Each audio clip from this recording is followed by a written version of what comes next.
ଖାଲି ଜାଣିଲୁ ରାଧୁଆ, ଏ ନେତାମାନଙ୍କୁ ଦେଖିକିରି ଏଇ ଇଲେକ୍ସନ୍ ଆସିଲା ମାନେ ଏ ଯେଉଁ ନେତାମାନେ ଯେଉଁ ଗାଁକୁ ଆସୁଛନ୍ତି ଏଙ୍କୁ ଦେଖିକିରି ଗୋଟେ କଥା ମନେ ପଡ଼ୁଛି।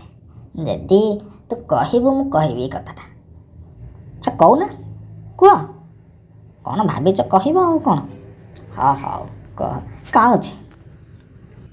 ଇଲେକ୍ସନ୍ ଆସିଗଲା ଲ ବଉଳ, ଇଲେକ୍ସନ୍ ଆସିଗଲା ବଉଳ ଲ, ଇଲେକ୍ସନ୍ ଆସିଗଲା। ଯୋଜନା ଉପରେ ଯୋଜନା କରିବେ କିଛିଟି ହେବନି ଭଲା। କିଏ କହେ ତୋର ମାଣ୍ଡୁ ଯୋଜନାଟା କରିଦେବି ପରା ମୁହିଁ।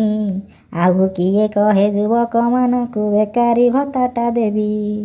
ଖାତା କଲମରେ ରହିଯିବ ସବୁ, ଲୋକ ପାଇବେନି କିଛି ବଉଳ ଲ, ଲୋକ ପାଇବେନି କିଛି। ଆଳୁ ବାଇଗଣ ପିଆଜ ରସୁଣ ଶସ୍ତା ହୋଇବ ତ ଜାଣି, ବଉଳ ଶସ୍ତା ହୋଇବ ତ ଜାଣି। ଗାଁ ଗାଁ ବୁଲି ପଖାଳ ଖାଇବେ ଧରିବେଟି ତୋର ଗୋଡ଼, ବଉଳ ଧରିବେଟି ତୋର ଗୋଡ଼। ଭୋଟ ଗୋଟାକୁ 500 ଟଙ୍କା ଲୋ କିଣିଦେବେ ତୋର ମୁଣ୍ଡ। ଇଲେକ୍ସନ୍ ସରିଗଲେ ଲୋ ବଉଳ, ଇଲେକ୍ସନ୍ ସରିଗଲେ ନେତା ଜନତାକୁ ପଚାରିବେ ନାହିଁ ଦୁଃଖ ସୁଖ କାଳେ ବେଳେ। ଜାଣିଲ, ଆଜିର ଯେଉଁ ନେତା ସିଏ ଖାଲି ଆସୁଛନ୍ତି ଭୋଟ ପାଇଁ।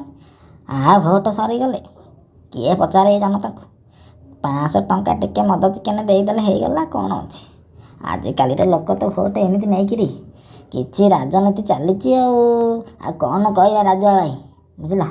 ହଉ ଦେଖିବା କ'ଣ ହେଉଛି।